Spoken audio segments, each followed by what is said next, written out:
Memphis undefeated sa home court. Cleveland Cavaliers nakabawi na sa Celtics.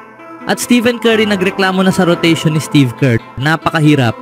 Ngunit bago ang lahat, kung gusto nyo ng pangpormang shoes, trendy new arrival couple casual shoes, lightweight breathable shoes for men's and women's, mabibili lamang sa halagang 1,999 pesos.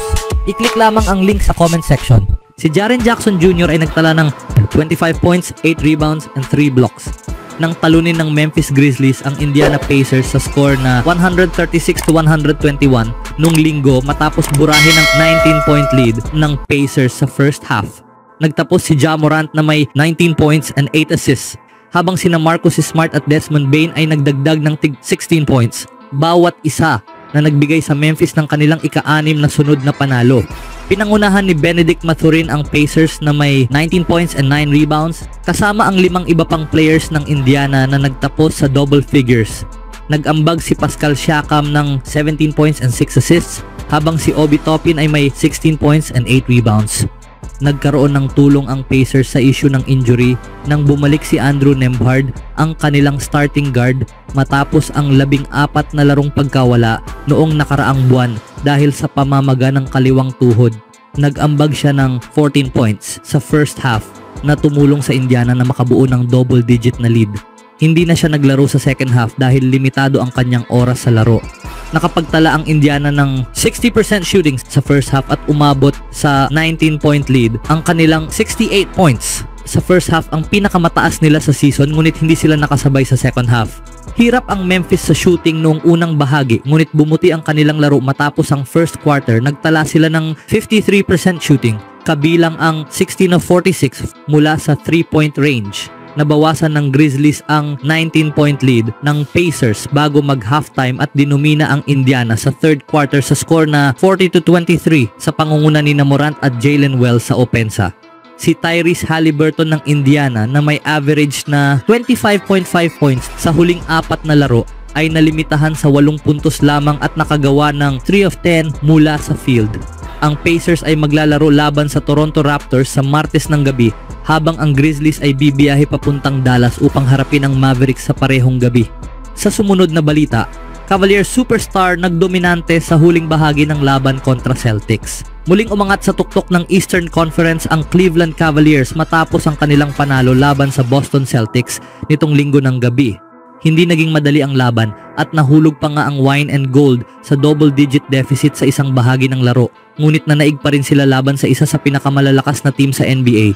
Ang kwento ng gabi ay ang kamangha-manghang pagdomina ni Donovan Mitchell sa fourth quarter. Nagtungo si Mitchell sa marahil pinakamahina niyang laro ngayong season, kung saan nakapagtala lang siya ng 12 punto laban sa Atlanta Hawks. Matapos ang laro, sinabi niya na kahit hindi pumapasok ang kanyang attempts, kailangan niyang makahanap ng ibang paraan para makaapekto sa laro. Bagamat mabagal ang simula niya, nakapagtala lamang ng 5 puntos sa halftime, bumawi si Mitchell sa isang kamangha-manghang fourth quarter performance. Nagtala si Mitchell ng game high 35 points na may shooting percentage na 57%, 12 for 21 mula sa field at 54%, 6 for 11 mula sa 3-point line. Ang pinaka nakakamangha sa kanyang performance ay ang 20 points na ginawa niya sa huling 12 minuto, kung saan nabura ng Cleveland ang 14-point lead ang Boston. Karapat-dapat na nakatanggap si Mitchell ng mga sigaw ng MVP mula sa home crowd matapos niyang tiyakin ang panalo ng Cavaliers sa pamamagitan ng 2 free throw na naiwan ang 4 na segundo sa orasan. Habang si Mitchell ang namuno sa opensa sa crunch time, ang depensa ng Cleveland na binatiko sa nakaraang linggo ay dapat ding bigyan ng malaking kredito. Hawak ng Cavaliers ang Celtics sa 26-point lead sa ika-4 na quarter. Nakapag-shoot lamang ang Boston ng 36% from the field and 25% from 3-point line. Si Jason Tatum, na malinaw na pangunahing scorer ng Boston, ay nakapagtala lamang ng 4 na puntos sa huling 12 minuto ng laro. Tie na ngayon ang season series ng Cavaliers at Celtics sa isang panalo bawat isa. Maaaring muling magharap ang dalawang team sa playoffs, ngunit hindi sila maglalaban muli sa regular season hanggang February 4th. Sa huling balita, Stephen Curry nagbigay opinyon tungkol sa 13-man rotation ng Warriors matapos ang 4 na sunod-sunod na pagkatalo. Ayon kay Stephen Curry, maaaring kailangang paikliin ng Warriors ang kanilang rotation. Ang Golden State Warriors ay kasalukuyang nasa mahirap na sitwasyon matapos ang kanilang ika-4 na sunod na talo laban sa Phoenix Suns sa Footprint Center noong Sabado. 13 iba't ibang players ang ginamit ng Warriors sa laro at tinanong si Stephen Curry pagkatapos ng laro kung kinakailangang paikliin ang rotation ng team. Mahirap para sa sinuman na makahanap ng ritmo at malaman kung ano ang inaasahan sa kanila, sabi ni Curry. Sa first quarter at second quarter naglaro kami ng 13 players. Mahirap iyon. Natatangi ang aming team, natatangi ang sitwasyon. Sa tingin ko, hindi pa ito nagawa sa liga kailanman, pero ito ay isang 82 game na schedule at kailangan mong malaman kung anong mga adjustments ang kailangang gawin. Sa tanong kung kailangang paikliin ang rotation, sinabi ni Curry, marahil kailangan nating gawing mas predictable ang mga gabi-gabing laro para magkaroon ng kaunting ritmo ang mga players. Paikliin ng isa o dalawang players? Siguro. Dagdag pa niya, ang unang grupo ay hindi nagsimula ng maayos ngayong gabi, kaya nasa amin iyon na subukang makabawi. Pagkatapos ay nagkaroon kami ng kaunting lull, at kung iyon man ay dahil sa rotation, kakulangan sa execution, o kawalan ng ritmo ng mga players, anuman yon, kailangan nating mag-adjust. Gumamit si head coach Steve Kerr ng 11 player sa first quarter pa lamang, kaya nagiging mahirap para sa mga player na makahanap ng ritmo kapag hindi sila naglalaro ng mas matagal.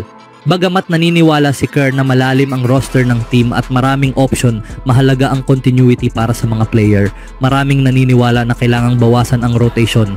Si Curry na hindi nakapaglaro sa huling laban sa Oklahoma City Thunder dahil sa pananakit ng tuhod ay hindi rin nakapasok agad sa kanyang ritmo sa first half. Nakapagtala lamang siya ng 2 puntos mula sa halftime, ngunit nagsimulang bumawi pagkatapos ng pahinga. Umiskor siya ng 15 points. Sa ikatlong quarter, binawasan ang 66-49 deficit sa simula ng quarter sa 85-78 sa pagtatapos nito. Bagamat na ibalik ni Curry ang Warriors sa laro, hindi niya naitulak ang team upang manalo. Lumapit sila sa 5 puntos sa huling bahagi ng ika-4 na quarter, ngunit nanatiling matatag ang Suns at ibinaba ang record ng Warriors sa 12-7 ngayong season. Nagtapos si Curry na may 23 points, 7 rebounds and 4 assists. Bagamat hindi siya masyadong epektibo, siya pa rin ang pinakamahusay na player ng Warriors laban sa Suns. Gayunpaman, hindi nagbigay ng sapat na suporta ang kanyang mga kakampi at lumalakas ang panawagan para sa team na mag-trade. Hindi rin magiging madali ang susunod na laro para sa Warriors. Sasalubungin nila ang Denver Nuggets sa Ball Arena sa Martes ng alas 10 ng gabi sa isang NBA Cup game. Bagamat nakapasok na ang Warriors sa knockout stage ng tournament, kailangan nilang manalo upang mapigilan ang kanilang sunod-sunod na pagkatalo. Ano ang masasabi niyo mga kaibigan? On my own, so I gotta get through it. And the only thing I know is to love what I'm doing. Never give up, never slow, till I finally prove it. Never listen to the no's, I just wanna keep moving. Keep my head up when I act, head up, that's a fact. Never looking back, I'ma keep